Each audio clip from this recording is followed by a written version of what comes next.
वो हंस रही थी और मुसलसल हंस रही थी। अम्मा ने गुस्से से उसकी जानिब देखा और मेहमानों की तरफ मतवजा हो गईं। वो समझ गई कि आज फिर से क्लास होगी। मेहमानों ने रुखसती चाही। अम्मा भी दरवाजे तक गईं। उसने जल्दी जल्दी बर्तन समेटना शुरू कर दिए। नहीं सुधरोगी ना, कितनी बार कहा है कि हंसने से दिल मुर्दा हो जाता है।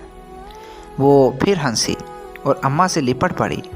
अल्लाह तुम्हें ऐसे ही हंसता मुस्कुराता रखे, अम्मा ने हाथ पे मारते हुए कहा। वक़्त गुज़रता गया और इतनी तेज़ी से गुज़रा कि पता ही न चला कि कब चिड़िया बाबुल का देश छोड़कर पिया के घर पहुंच गई। कुछ फासले इंसानों को इंसानों से दूर तो कर देते हैं, मगर दिल के रिश्ते दूर नहीं होते।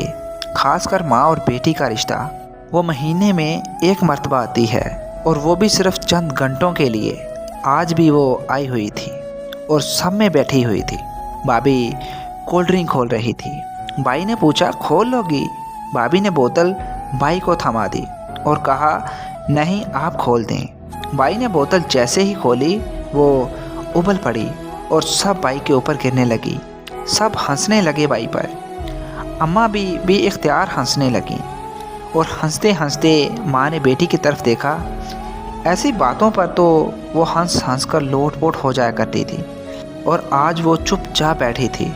माँ ने बेटी के सर पे प्यार से हाथ फेरा और पूछा कि क्या बात है बेटी?